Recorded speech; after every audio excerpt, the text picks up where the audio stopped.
Yun mga kawarais, dito tayo ngayon sa pispan ko. Yung tinirahan ko siya ng 5 tilapia na maliliit kung hanggang saan yung aabot yung tubig mga kawaray.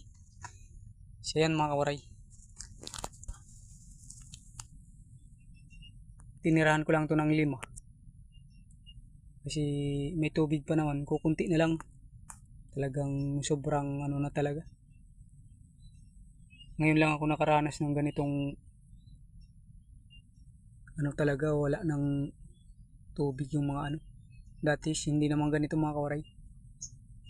Yung level nito mga kawaray, alam nyo, hanggang dyan yan yung tubig. Yung pag may tubig dito. Ngayon, halos wala na.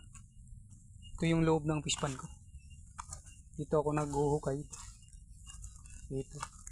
Inire-ready ko na lang to. Pag lang tag-ulan mga kawaray.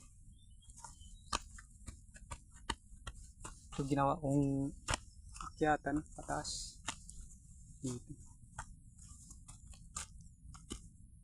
Ito yung ginagawa ko pero ano lang naman to. Dahan-dahan lang kasi tag-araw pa. Matatapos din natin to.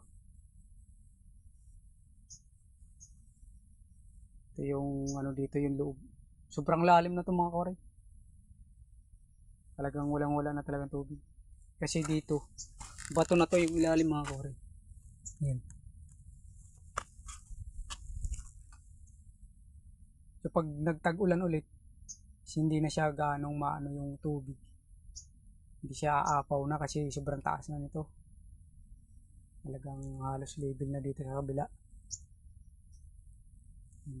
Talagang hinigihan ko kasi mag-hukay ulit para sa sunod.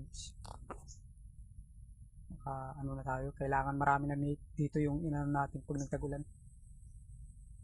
Bitawan na mga tilapia. So ayan mga kawaray. Hanggang dito na lang. Bye bye.